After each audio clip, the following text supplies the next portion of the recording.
নিয়ে এসছে, কাঁকড়াগুলো একটু ছোট, তাহলে কাঁকড়াগুলো খুব ভালো। এক কাঁকড়া দিয়ে আর এদিকে লাউ, এক কাঁকড়া দিয়ে লাউ রান্না করব। কিভাবে রান্না করি আপনারা দেখুন।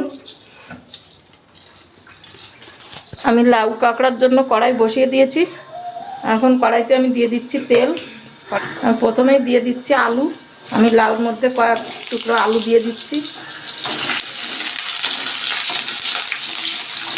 আলুতে আমি অল্প একটু নুন দিচ্ছি, অল্প একটু হলুদ দিচ্ছি।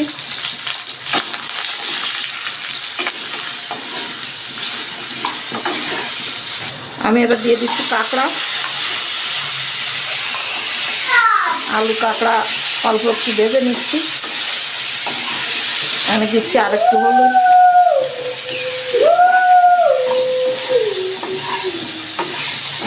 আমার আলু কাঁকড়া ভাজা হয়ে গেছে। আমি দিয়ে দিচ্ছি জল। আমি এই লাউর মধ্যে কোনো মশলা দেব না, একদম কাঁচা লঙ্কা আর একটু রসুন দিয়েই রান্না করব। এবার আমি লাউগুলো দিয়ে দিচ্ছি। লাউটাও দেখুন কত বড় বড় করে কেটেছি। এ বৌমা কেটে দিয়েছে এরকম বড় বড় করে। এবার আমি আবার ঢাকা দিয়ে দেব। আমি ঢাকনাটা খুলে দেখছি। আমি এখন একটু নাড়া দিয়ে দিচ্ছি।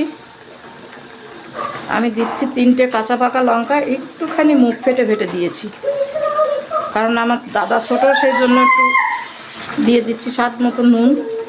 নুনটা দিলে লাউটা তাড়াতাড়ি সিদ্ধ হয়ে আসবে। আমি আবার ঢাকা দিয়ে দিচ্ছি।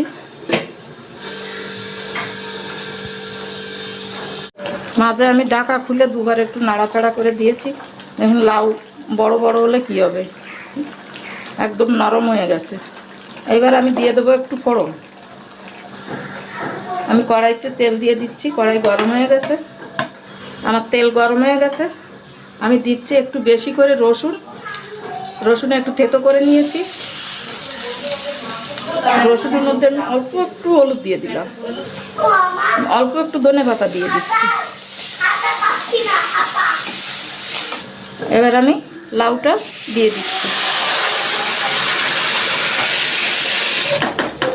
এইভাবে লাউ রান্না করলে লাউটা খেতে একটু মিষ্টি মিষ্টি লাগে, এতে আর চিনি দেওয়ার প্রয়োজন হয় না।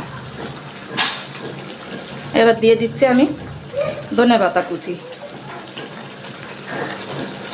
এইভাবে লাউ রান্না করে খেয়ে দেখবেন। কাঁকড়ার পরিবর্তে চিংড়ি মাছ দিয়েও খেতে পারেন। এইভাবে রান্না করে খেয়ে দেখবেন, এইভাবে খুব ভালো লাগে। আশা করি আপনাদের কাছেও ভালো লাগবে। ভালো লাগলে আমাকে একটু জানাবেন। আমার রান্না হয়ে গেছে, আমি গ্যাসটা অফ করে দিচ্ছি।